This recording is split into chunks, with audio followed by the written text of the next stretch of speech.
Bonjour à tous, je suis Sébastien de Rénovation Toiture Occitanie. Vous en avez l'habitude, on fait régulièrement des tutos d'entretien concernant l'amélioration de votre habitat. Aujourd'hui, j'ai une casquette parce que je suis pas coiffé, tout bêtement. Donc ça sera plus sympa. On va parler d'un sujet que vous connaissez peut-être, bâtiment vieillissant. Vous avez un fêtage qui commence à se dégrader. Je vais vous montrer ça tout de suite. Donc je ne vais pas vous faire un grand laïus. La problématique, elle vient pas forcément de l'âge du bâtiment, mais de la conception de ce qui a été fait. Alors je fais simple.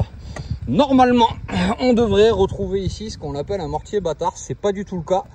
Ils ont fait du béton, donc on peut voir qu'on a du joli gravier dedans, bien épais.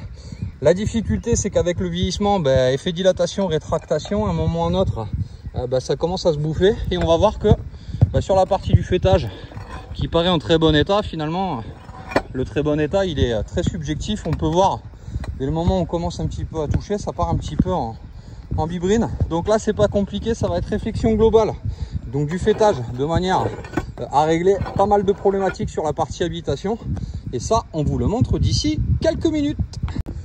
Donc première étape, vous l'avez compris, on enlève systématiquement donc toutes les fêtières. Donc là les fêtières sont complètement déposées et on va regarder un petit peu ce qui a été fait dessous. Alors on peut s'apercevoir, je ne sais pas si vous le voyez ici, on a eu des petites entrées d'eau, rien de dramatique, le client de toute façon nous l'avait signifié à différents endroits.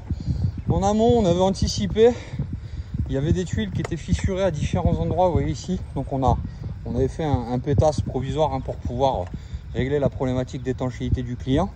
Maintenant, on va s'occuper de déposer toute la partie en fait qui est donc bétonnée. Donc ça va être assez rapide, normalement on va lever directement les tuiles. On va regarder ce qu'on peut garder, ce qu'on peut pas garder. Tout ce qui est cassé, bréché, fendu, fêlé, ça saute. Ça, c'est l'étape à venir. On se retrouve donc. Ok, donc nous voilà sur l'étape suivante. On a tout cassé. Donc on en a profité pour éviter de faire 50 vidéos, de restructurer. Donc la restructuration, on la voit sur la partie centrale. C'est la pièce de bois qu'on vient juste d'ajouter. Donc qui fait 11 cm de haut par 4 cm de large, donc c'est ce qu'on appelle un 4/11 qu'on a donc fixé sur l'intégralité. C'est ce qui va compenser la hauteur du mortier de la partie existante, et c'est là-dessus en fait qu'on va finalement arrimer notre système. Alors là il était vissé, il a été bien vissé, il est bien arrimé sur l'intégralité. Les pièces de jonction sont toutes vissées les unes entre elles. Maintenant il va nous rester donc à mettre en place donc l'étui attenante, c'est pour celles qu'on a pu récupérer et pour celles qu'on n'a pas pu récupérer, qu'on a monté sur le toit. Et ça c'est l'étape à venir, donc on se retrouve juste après. Allez, la suite de la pose du closoir. Alors le closoir, qu'est-ce que c'est? Là on voit bien, c'est effectivement donc une pièce ici sur la partie centrale qui est galvanisée ou zinguée suivant entre guillemets les qualités qui vont être choisies, et une pièce en plomb qui peut être couleur naturelle ou potentiellement couleur rouge. Là en l'occurrence on a du naturel.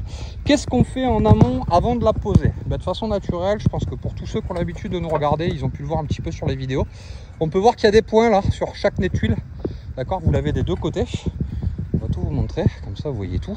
Ces points sont ce qu'on appelle des points de polymère. Alors pourquoi? Parce que si je ne le fixe pas, je peux être sûr et certain qu'au moment où il va y avoir un beau coup de vent, ça va s'arracher avec le vent. Donc là en l'occurrence c'est pas compliqué, tout va être fixé point par point. On va bien entendu donc toutes les épouser pour que ça fasse nickel, et après on va passer à la partie des fêtières. Pourquoi ce closoir plutôt qu'un closoir rouleau comme on peut avoir chez d'autres clients? Tout bêtement pour un paramètre qui est très simple, c'est que le closoir rouleau, c'est un closoir qui vieillit mal. Souvent il a des bandes d'adhérence, c'est de l'alu, c'est du tissu, c'est du plastique. Là c'est pas compliqué, le plomb en toiture, la durée de vie elle est quand même relativement longue. Donc je pense que normalement elle devrait m'emmener au cimetière. Donc voilà un petit peu comment ça doit être posé en avant après, et les points de fixation qu'on retrouve sur tous les nez de tuiles. Et ça maintenant on va toutes les épouser. Allez, à tout de suite. Bon, et bien après la pose du closoir, vous vous en doutiez, la pose des fêtières. Donc on peut voir, ça y est, c'est fini. Donc là on est sur un fêtage qui est parfaitement propre, qui répondra surtout à un avantage par rapport à l'avant, c'est la possibilité de l'interchangeabilité. Ça veut dire qu'en fait là maintenant je peux changer n'importe quelle tuile à n'importe quel moment. Ça veut dire que là en fait j'ai un système avec donc hop, je vais arriver avec le bon doigt, un crochet donc de soutien qui soutient la tuile, c'est de la fêtière à pure variable, et après on va retrouver donc du closoir. Donc si toutefois demain il y avait la moindre tuile à interchanger, aucun souci par rapport à ça. Voilà, ça c'est un chantier clos, il est propre, donc on a nettoyé toute la partie toiture.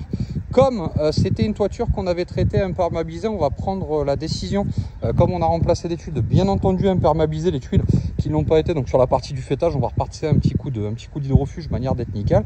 Et puis je pense qu'à l'issue, on aura une clientèle qui sera parfaitement satisfaite. Enfin, du moins, nous, on l'est complètement. Donc voilà, mais il vaut mieux être satisfait par soi-même que satisfait par les autres. On n'attend pas les compliments, mais c'est propre. Voilà, donc ça, c'est un chantier clos. Vous avez peut-être un projet comme celui-ci, c'est pas compliqué. Vous voulez refaire faire votre fêtage, vous êtes entre Bordeaux et Montpellier, tout ce qui est en dessous dans le Grand Sud-Ouest. Vous avez un numéro à composer, c'est le 05 32 78 28 47. Je suis Sébastien de Rénovation Toiture Occitanie et je vous dis à tous à très bientôt.